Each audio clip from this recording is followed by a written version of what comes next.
वहीं मंडी से कांग्रेस प्रत्याशी विक्रमादित्य सिंह ने कुल्लू जिले के जागत खाना में जनसभा को संबोधित किया। इस दौरान उन्होंने मंडी से बीजेपी प्रत्याशी कंगना रनौत पर जमकर निशाना साधा और कहा, बीजेपी प्रत्याशी के पास कोई विजन नहीं है। जब लोग उनसे विजन पूछते हैं तो वो मोदी का गुणगान गाने लगती हैं और बीजेपी प्रत्याशी कंगना रनौत तथ्यहीन बातें कर लोगों के बीच में हंसी का पात्र बन जाती है। और साथ ही उन्होंने कहा कि उनकी सियासत सदियों से चली आ रही है और वो सदियों से प्रदेश की जनता की सेवा कर रही है।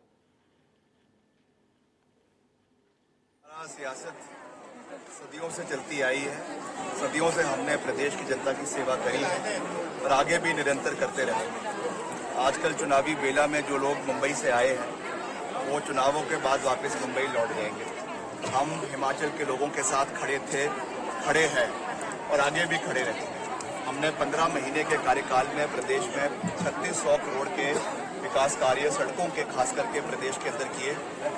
सुख दुख में खास करके आपदा जब हिमाचल के अंदर आई, हम लोगों के साथ दिन रात उपस्थित रहे। चाहे आनी था, चाहे रामपुर था, चाहे बंजार था, चाहे सैंज था, चाहे कुल्लू था, चाहे मनाली था, चाहे मंडी था। और आने वाले समय में भी मैंने तो ये कहा कि मैं मंडी का एमपी हूँ, यानी मुश्किल समय का पारिवारिक सदस्य। और आने वाले समय में भी हम लोगों के साथ खड़े रहें। तो ठीक है, वो भाजपा के नियम अनुसार उन्होंने किसी प्रत्याशी को, एक बॉलीवुड के किसी अभिनेत्री को उतारा है, तो उनका निर्णय है।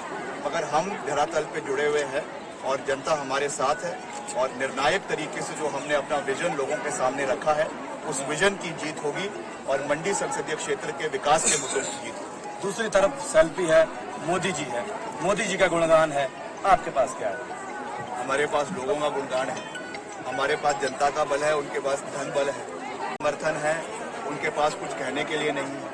जब उनका कोई विजन पूछते हैं तो मोदी जी की गुणगान शुरू कर देते हैं और वो भी इस तरीके से बातें करते हैं जैसे कहते हैं कि विश्व युद्ध तीसरा रोक दिया, कहते हैं कि 2014 में आज़ादी मिली है।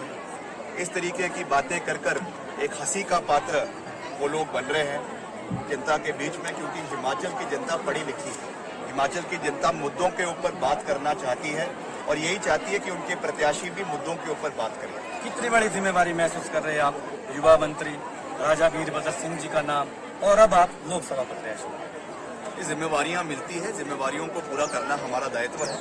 आज तक जो जिम्मेवारी मुझे मिली है, मैं अपने निर्वाचन क्षेत्र शिमला ग्रामीण से 2 बार विधायक रहा हूँ और वहाँ के मसलों को हमने हमेशा सकारात्मकता से अपने विधानसभा क्षेत्र के सरकार से उठाया। विपक्ष में रहते हुए 100 करोड़ के विकास कार्य मैंने अपने निर्वाचन क्षेत्र में करवाए। मंत्री रहते हुए प्रदेश के अंदर 35-3600 करोड़ के विकास कार्य पूरे प्रदेश के अंदर करवाए। और आने वाले समय में जो नई जिम्मेवारी हमको मिली है, इसमें भी हम पूरी मजबूती से लोगों के बीच में उतरेंगे।